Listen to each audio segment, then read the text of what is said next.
Hello, sports fans. Welcome to Super Sports Central. Today we'll have Sports News episode 51. So, today we'll be covering the four major sports. So, to start off with the NHL, Henrik Lundqvist retires. And he played 15 NHL seasons. Well, yeah, he played 15. Most of them with the Rangers. So, the Rangers will retire his jersey, which was number 30. We're not covering the four major sports. There's no really NBA news. So over to the NFL. So preseason action's currently happening. Some notable news. Travis Etienne, Jaguars rookie, has a mid-foot sprain, will require surgery, and is likely to miss the entire season. So very disappointing for Etienne because, yeah, he would be splitting a lot of the work with James Robinson and potentially Carlos Hyde. He would have definitely been handling the passing downs, so definitely third down, catching a lot of passes, stuff like that. Their main receiving back, yeah, he'd also run too, but he'd be their receiving back, and very, very disappointing for a running back or just any young player with such good potential.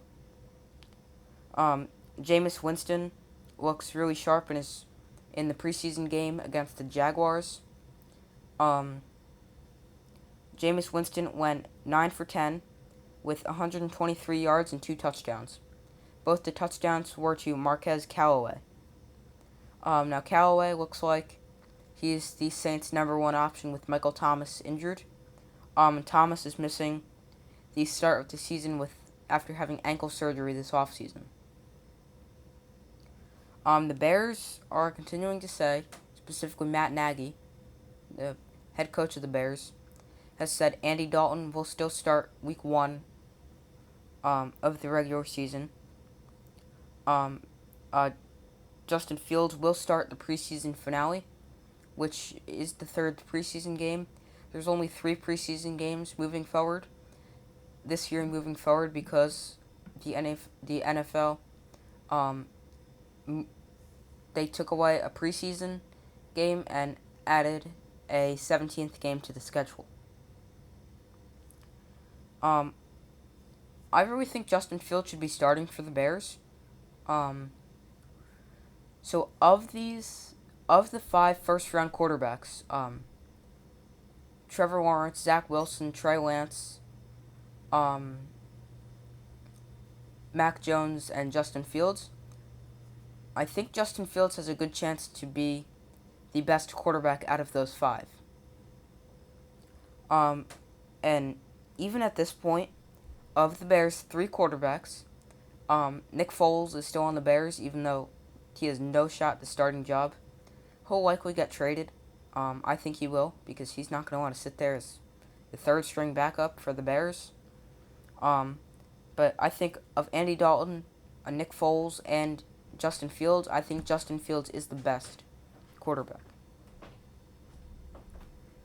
Colts quarterback Carson Wentz practiced Monday and Tuesday, and his timetable is looking on the shorter end of his original 5 to 12 week timetable.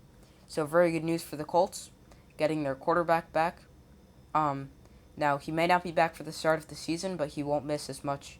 He definitely won't miss 12 weeks. He'll probably miss more of 5 to 7 weeks from the original timetable. There's still a chance he comes back before the regular season.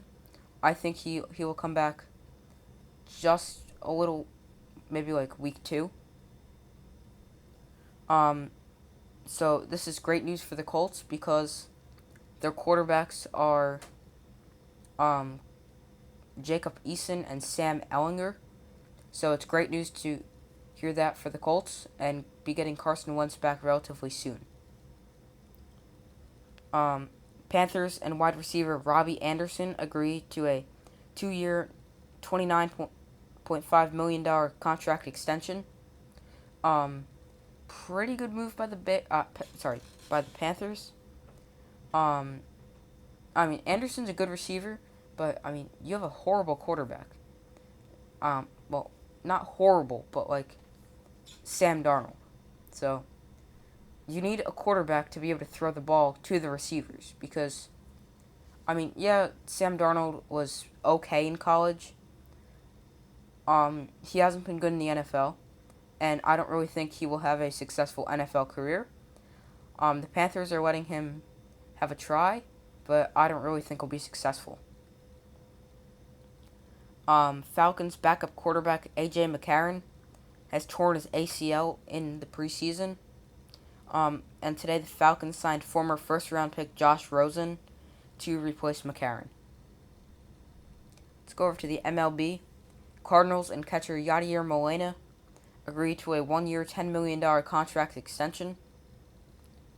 Good news for Mets fans. Francisco Lindor returns from the injured list, and tonight's game marks the first time Lindor and Javier Baez are playing together in the same game, like on the same team. Lindor is playing shortstop and batting third, with Javier Baez playing second base and batting fourth.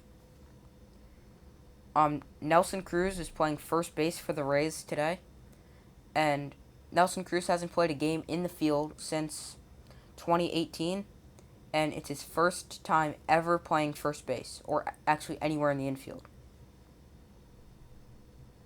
Diamondbacks pitcher Caleb Smith was ejected and suspended 10 games for using foreign substances. Now, Caleb Smith claims that it was dirt they found on his glove. But anyway, the MLB has decided to suspend him the 10 games for violating the new rules. Twins starting pitcher Kenta Maeda exited his start against the Yankees with right forearm tightness. Never a good sign when you hear forearm tightness. A's pitcher Chris Bassett was struck in the face by a line drive. He's okay now, and he underwent facial surgeries to repair the fractures. And Miguel Cabrera hit his 500th career home run, becoming the 28th player to join the 500 home run club. The best teams in the MLB, the Giants, first team to 80 wins, currently 80-44. Dodgers 78-47. The Rays 77-48. The worst teams, the Rangers 43-81. The Diamondbacks 42-84, and the Orioles 38-85.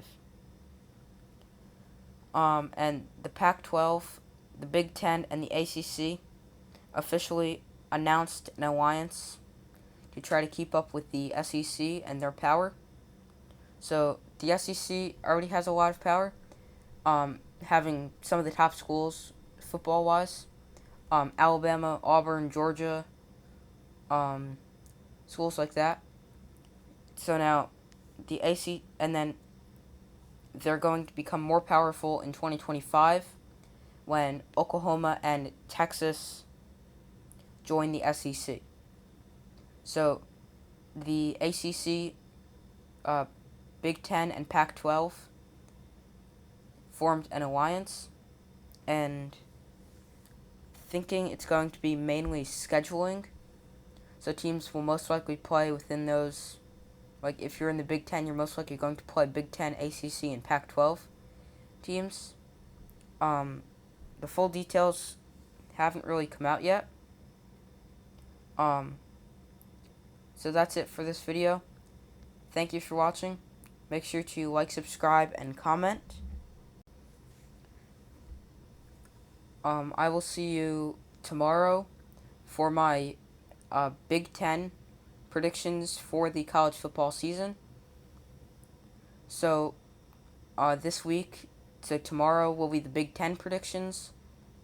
Thursday will be the Pac-12, because the Big Ten and Pac-12 both start playing this weekend, whereas the ACC, the SEC, and the Big 12 don't start playing till the following Saturday.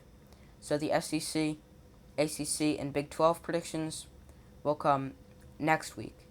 So thank you for watching. Make sure to like, subscribe, and comment. And I will see you tomorrow for my Big 10 conference predictions.